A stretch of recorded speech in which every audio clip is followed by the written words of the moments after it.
heard suppliers, like, even if they have special pricing with you, will not hold themselves accountable. 1-3-1 method. There's a problem.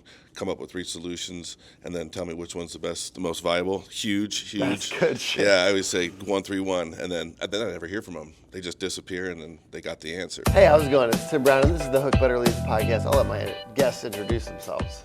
I'm Jake Hofer. And I'm Andy Hoover. And we're talking about systems in your roofing business, and I am excited we're at an event here in Dallas, Texas, so we're thinking about this stuff. We're upgrading our systems. What is it that you're looking to learn at this Roofing Academy event here today? It's always good to set an intention at the beginning of the day.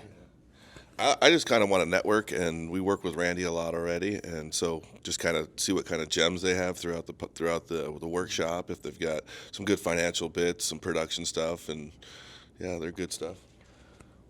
What is the biggest thing you guys are like working on right now? Like, a lot of times when you're early, it's like, gotta get our sales systems right or whatever is broken. What is the thing that you guys are working on the most for this year? This year, we're just really focusing on accountability. Like, we have a lot of the systems and SOPs written and in place, just making sure that they're enforced and followed by everybody in the company. And I know you guys have some very high-performing salespeople.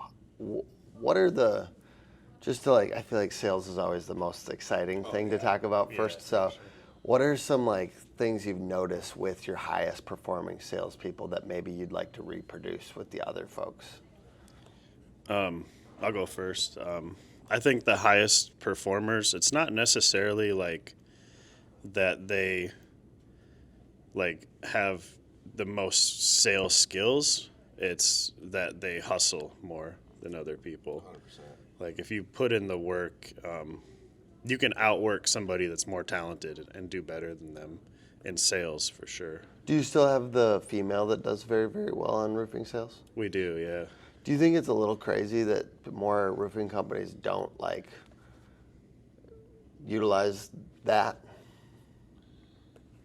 Yeah, I think so, and I hope they don't, because it works really well for us. We got another one coming on in spring, so yeah, this other girl's got a bubbly personality, and I think going outside the box and think bigger projects. People don't think to go knock some 50-acre property that's got 20 different buildings on it. They just think, oh, let's go house to house and house. It's the bigger sales reps, they get the big sales. That's really what drives it. They go into the big buildings and go after businesses versus homeowners. Yeah.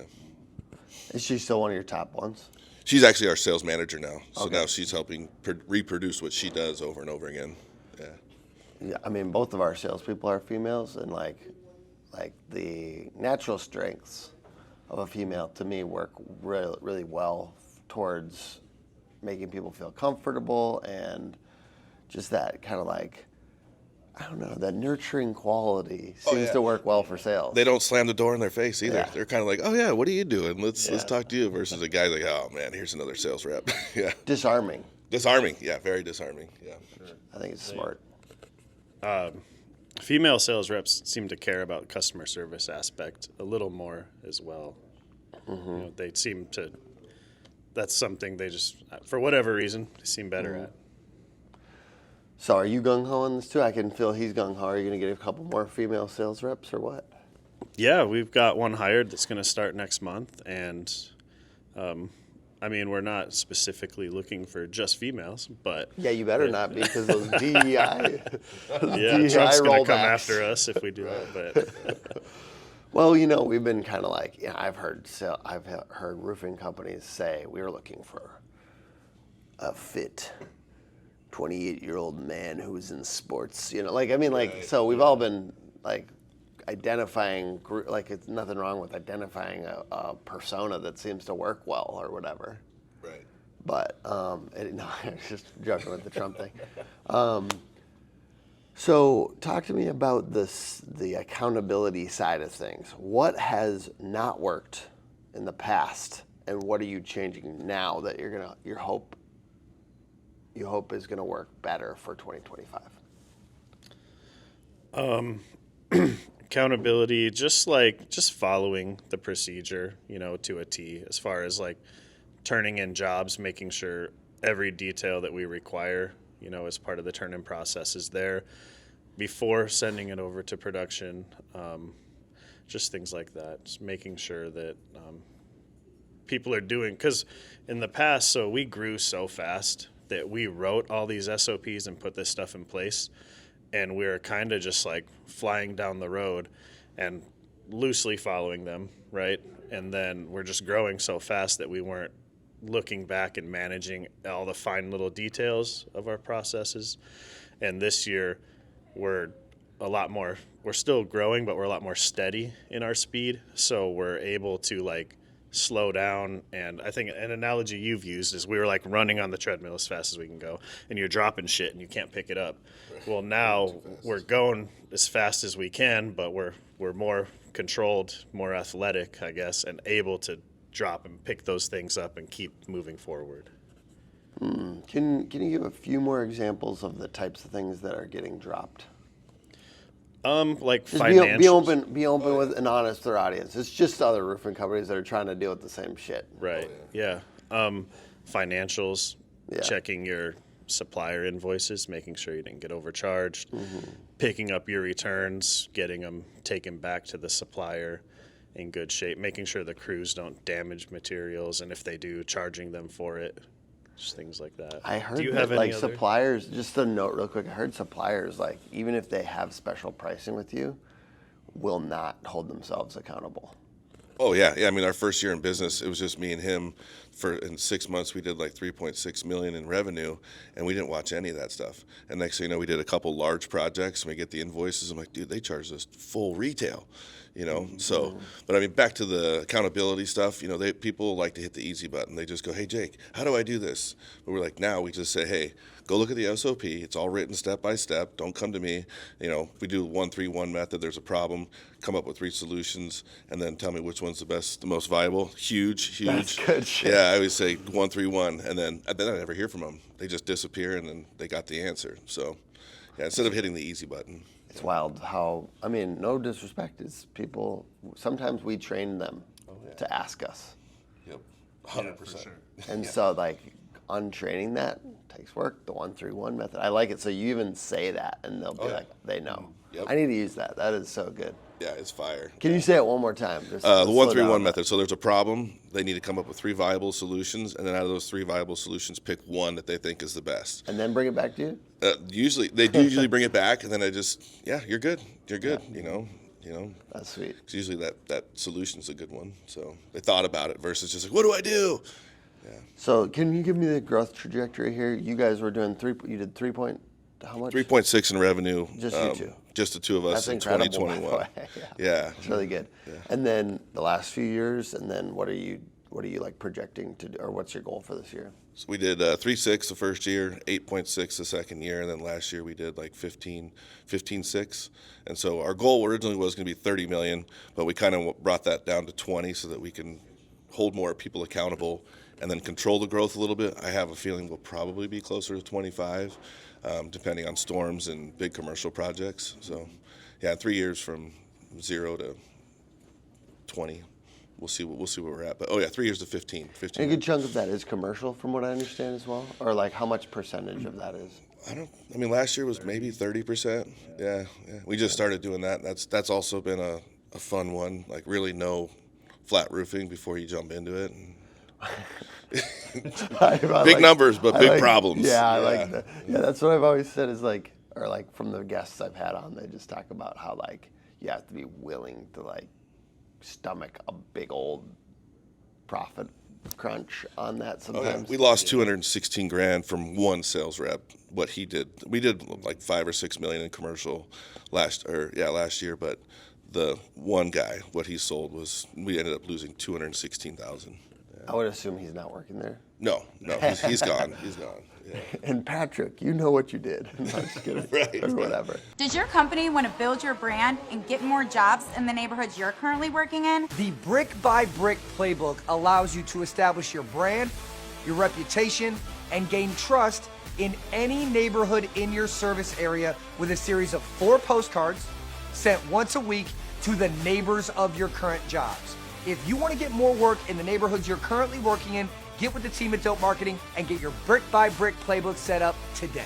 So what about you two do you think has really created kind of the dynamic growth that you guys are seeing? Because I think you guys are kind of unique in how fast you're growing.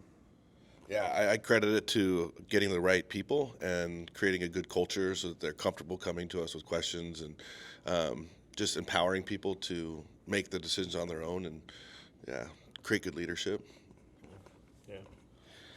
I would accredit to our growth to putting in the work and being willing to step up and do the hard things and do the things that people talk about that they say they're going to do and then they never do. Like coming to these conferences, you leave with 20 ideas, and most people might do one, but most people won't do any of them. So we'll leave a conference or we'll get an idea, and we actually will put it into process and actually implement it and actually follow through with doing it. I see you guys as like not being super involved with the industry. Like besides this, like, and you come to stuff and you do it, but I'm saying like, as far as like, you don't like sit on roofing Facebook and constantly comment, or you're not like worried about the industry people or anything like that. And I think that's good. Like, how do you, being that you come to events and you get takeaways, how do you stay away from shiny object syndrome? I think we're just humble. Like we're here at a conference today that's how to build a $10 million roofing company. We have passed that, be it for 1 year, right? And we're still here to learn and continue to learn. And we even go back to like the ABCs of your business and trying to hammer down the basics, like the fundamentals. What do you think are some fundamentals that you see roofing companies get wrong that maybe hold them back? I'll think on this for a little bit. You want to go? Some fundamentals. I mean, some of the basic stuff, communication. So a lead comes in, marketing brings in some leads, and then they just don't call them, right? Then it just sit on there, they sit on the boards. So just basic communication. You go run a lead, get the estimate to them or whatever you need to do, contingency, report, company cam report, getting it back to the customer in a timely fashion. You know, it's simple, but I mean, it's very fundamental. Just staying in communication with the customers, and I sent you an estimate. Did you get that? And following up. I mean, some of that stuff's basic, but I don't know. Not everyone does it. Not everyone does it, right? Yeah. Any like, okay. I got another one too, is financials. Like a lot of people, are they balancing every job at the end of the job and making sure it was profitable? Do they know what they need to sell their jobs at? Like we know of some big companies that don't do that out there, you know? And some people just look at their bank account and see they have money, but they don't know like so much of that is actually down payments for jobs you've yet to produce. So like just knowing where you're actually at financially, it's such a basic thing, but like roofing is such a low barrier to entry that people who don't necessarily know the steps of owning a business can come in and acquire a lot of money and then kind of skip some of the harder lessons along the way until it's too late where they are a large company and those harder lessons are going to hurt way more. I've even heard of $100 million companies that have that flip happen where the cash is not lining up. Right. It's a lot. You're squashing a lot of people with that. If the company goes under, if you're huge, Right. it hurts. It hurts homeowners. It hurts Families. Yeah, it hurts all the employees. Like you're saying, like profitability per job. You guys look at that and you know whether every job was profitable or not. Yeah. At the end of the day. That's one of the basics that everybody should do is balance every job at the end and know what your margin was. I mean, that's Checking your material simple prices stuff. from your checking on the material price. We get a price list from our supplier regularly. Every time there's an increase, we get a new one. So as those invoices come in, we have Every like 3 days. right. It seems like it, but yeah, we have somebody on our staff that just sits there and checks them to our price list. And like, you need to put this one on full retail, and it's a big one. You could probably save. I mean, I don't know, 10%. just by double checking, make sure they're charging stuff. And then another one is tracking your returns. When we return stuff, we take photos of the return slips and then send it to our accounting department, make sure that that gets credited back to our account. And once we've implemented that, I mean, we've gotten tens of thousands of dollars back a year by tracking that. Yeah, kind of different, but. No, that's good. And just to be clear, like our financial stuff is not perfect, you know, but it's always a work in progress. What's your guys' favorite part about being in business with a partner, and what's the most challenging part about having a partner? Ooh, that's a good one. Yeah. And I'd love pure honesty here, if you don't mind. Yeah. Favorite part about having a partner is it's just I don't think I could do it myself. Like plain and simple. There's like a comfort knowing that you have someone else sharing the liability and responsibility with you, someone like you can be an expert in your own field. You know, like you don't have to, as an owner, a sole owner. I would think you would want to feel like you're an expert at marketing, sales, production, and everything. Where I can kind of specialize in my part, he can specialize on his part. And the hardest part, I would say, is you don't always get things the way you want them. You know, even though it's your company, you don't always get your way. But usually, we have a really good yin and yang. Like it's for the best, for sure. Like there's sometimes Kind of unusual because I think there is a little bit more tension sometimes. I'm sure you guys have some tension, but yeah, you can feel it sometimes off a double owner situation. yeah, maybe sometimes I haven't felt it, I don't but know. Ours is weird. yeah, we're That's like cute. I'm not gonna lie, it's cute. It's cute. It's cute that you guys get along that Yeah. well. I don't know if there's a downside. Yeah. like there's times I have like, you know, I think something's a good idea, you think it's a bad idea, and I'm like oh well, I think it should be this way, and then like later on it turns out like Andy was right. Yeah. And I'm just like, okay, yeah, that's I why have we do this. I've kind of have the same dynamic with my wife. So my wife is kind of our co-owner, you know, and she holds me back on stuff, which you can imagine I need to be held back on some stuff. Right. But I'm very persuasive. So sometimes I'll argue or like I'll sell an idea. And then later on, she's like, "You really sold me too hard on that." And you know, so I'm too persuasive sometimes. A lot of times, if they're like selling you hard on something, it's probably a bad idea. Yeah. You know. Yeah. Yeah, I mean, I don't know. When Jake and I met, I knew like we already worked together for a year, and we just bounced everything off each other, and it just went so smooth. And I get to ask this often from some people, like, "Yeah, don't you get frustrated with him sometimes?" I'm like, not really. I mean, I don't know. There hasn't been a bad side, but sharing the burden of this company, and as it grows bigger, I mean, I think it's a little bit of a stress relief knowing like, okay, cool, at least I know Jake's in this shit with me. So if it burns down, we're burning down together. That's you know? great. That's So- a good. Hey, that's a great testimony to having a partner. I mean, entrepreneurship is so lonely. Yeah.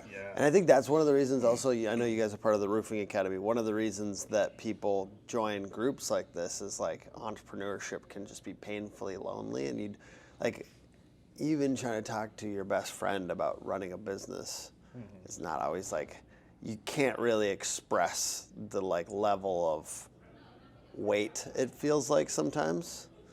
Like having all that balancing on your back. So to have somebody that's doing it with you it's like, I'm sure that's very satisfying. Oh yeah. And I absolutely encourage people to join something like the Roofing Academy. I think that has prevented us from making some mistakes and kind of highlighted areas of our business that we needed to focus on. Like, we didn't even see that over there, but they came in and helped us out big time. So Definitely helped catch us like before making some mistakes for sure. It's a big deal. I actually just joined, and now I can stop, saying something and not doing it myself. I just joined a mastermind for agencies, and so now I'm kind of getting some of those. And it's funny, like in my case, it's like the first couple times you go, and then they're like, "Don't do that." And it's like, and we're like, we're all not doing that. Like for instance, one is like going to I go to too many events, and they're like, we all did that at one point, and then we stopped. and like Giving out free tattoos. yeah, they're probably gonna stop us from doing free tattoos. But the FOMO, you know, we had so much FOMO, but then it's like when you get in the group, they're all like, we all had that FOMO, and then we just still kept it under like a certain amount of events or whatever. But there's probably better examples, but there's just a bunch of stuff where it's like right away they're like, yeah, we all used to do that. Now don't. Yeah. Sorry, I'm gonna keep checking. No, you're good, dude. We don't Yeah. have another 30 minutes. Exactly. And I get to have a second to think too. Oh. Big improvements in the area of production recently. Anything that you can share as far as lessons, principles, or tactics that you guys have improved recently on your production? I think something that we do differently on production, it's not necessarily recent, but having the on-site superintendents, making sure the job is running smooth, someone that speaks English, you know, first of all, being on site with the crew. How dare you? What? But someone. We all know, right? Yeah.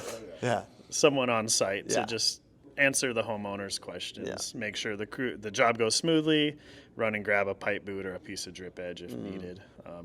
That's something that I think every company should have, but most of them don't. You know, most of them, sales rep sells a job and they just send a crew out there and it magically gets done and they clean up the issues afterwards. Well, it's a roofing podcast, so I should ask more questions like this every once in a while. What's your favorite pipe boot?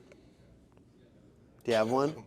Nope, not really. Whatever one's in stock Yeah, that you goes don't on there, care. the right color. Okay, I didn't know. Maybe that's a flop of a question. No, it's all good. Yeah. So Rilla allows you to listen to it's an AI in your pocket. Listens to the appointment. It's pretty crazy what it can do. It gives a script, gives everything they said. It breaks down some statistics for you. Analyze talk ratio, interactivity, like how you and I are interacting back and forth. Long as modeling, like all those Honestly, things. this is the shit that I most believe in AI. Yeah. You know what I mean? Enhancing the You're user about to put experience. math and data around something that used to be my magic skill.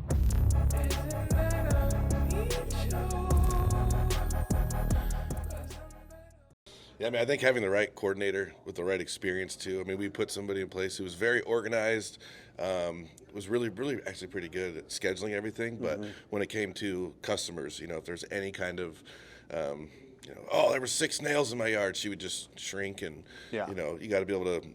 That was one of the key aspects that we overlooked with the production coordinator, and you know, when we brought in Alan, it was a big difference. You know, it's because I'm the head of production; he does the sales, so it's stuff coming to me now because Alan filters out almost all of it. Yeah. So it's been a big thing, I think, because now we can focus more on the business.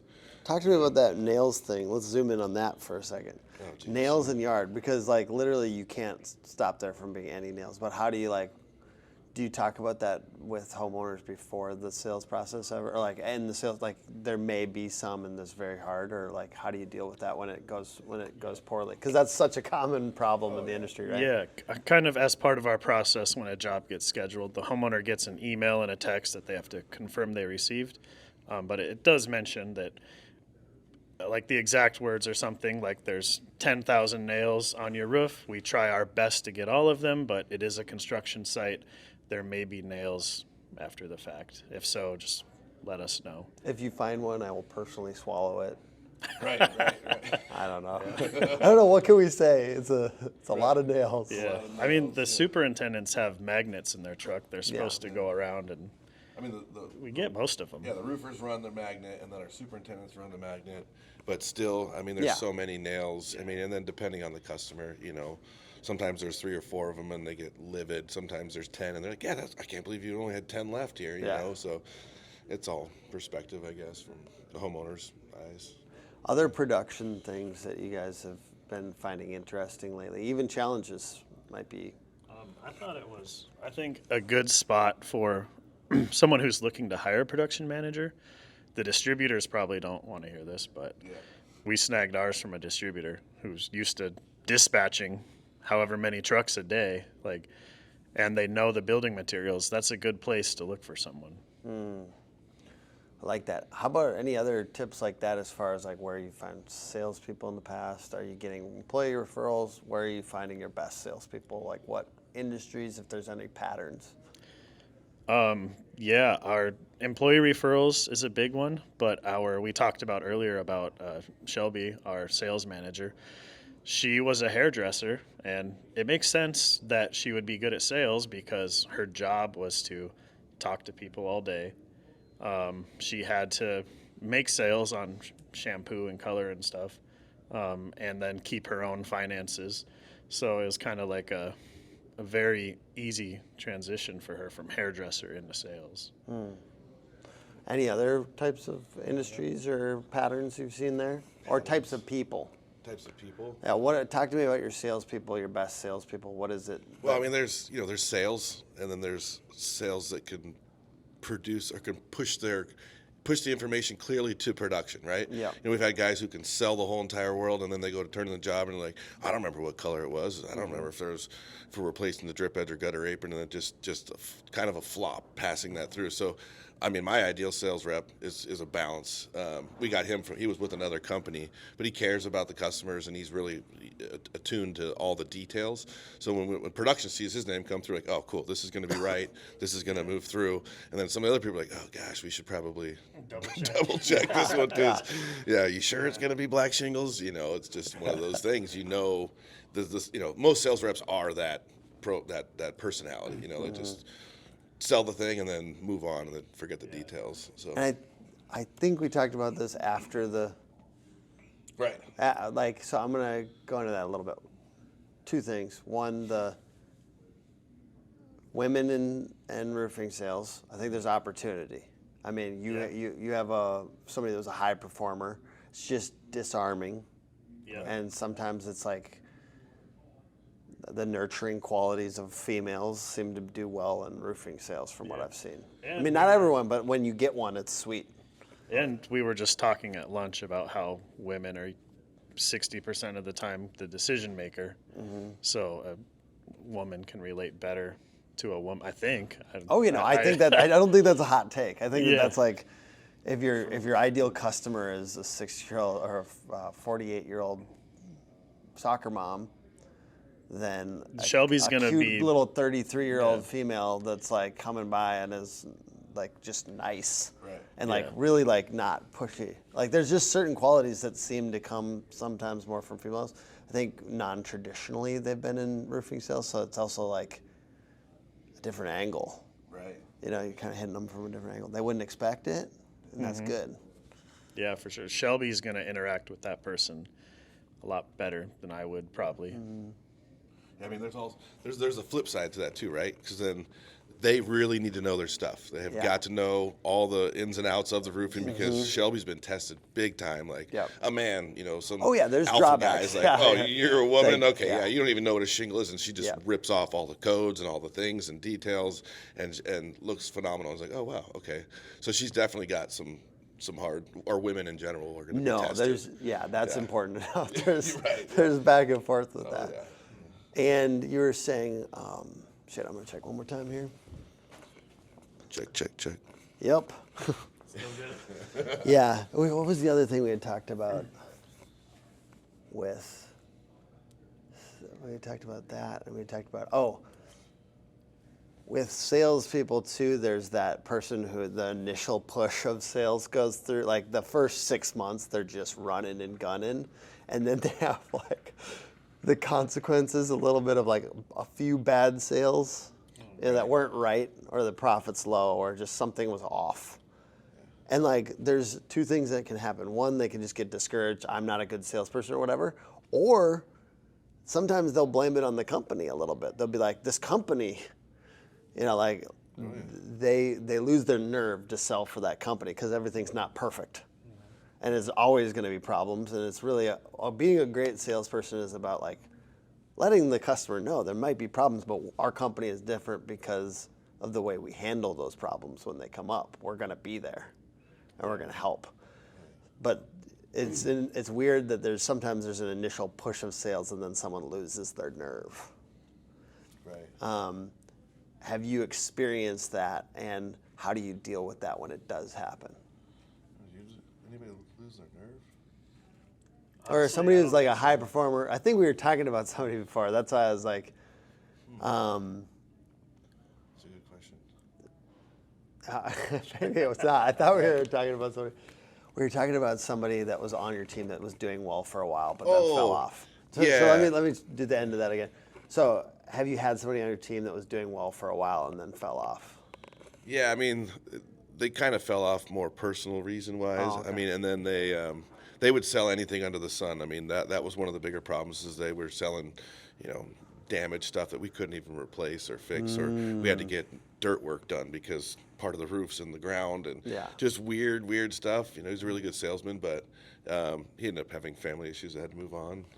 Yeah, on that too, like the best, you can be a really good salesperson and sell a lot of stuff, but the really best salespeople can say no. Yeah. They can say no to Learn to walk bullshit. away. They don't put their production team in a hard spot with something that's impossible to deliver on, That's such a great quote. Oh, yeah. Yeah. Sometimes the best deal you get is the one that you didn't get. The one you walk away The one from. you walk away from. You said in the mic again. No. Sometimes the best deal that you get is the one that you walk away from. It's real.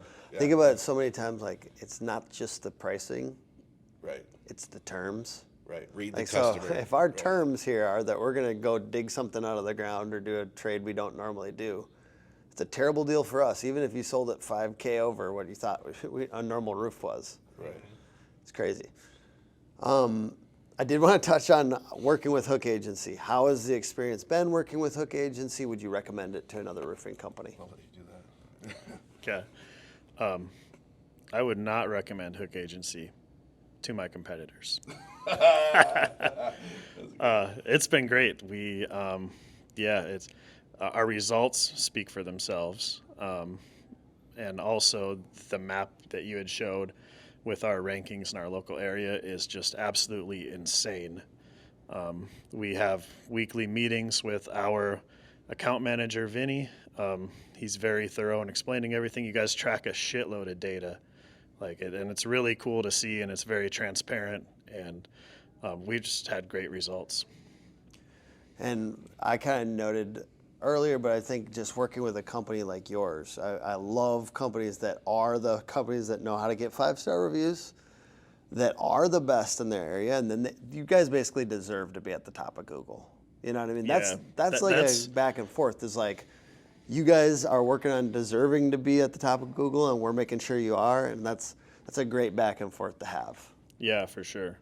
That's one thing that we kind of tell our salespeople is it's their duty to make sure that these homeowners choose to go with us, because with us they have a lot better chance at having a great experience versus failing and letting them hire a different company that has not necessarily is going to let them down, but has a higher chance of letting them down than we do. That's a very compelling way to train your salespeople. I love it. Love that you guys are working on that and selling more. And we are loving being part of helping you guys get more leads. Thank you guys for being on. Yeah. Thank you for having us. Yeah. What's the website? www.builtrightroofs.com. And the podcast is put on by hookagency.com, Hook Agency all over social. Thank you.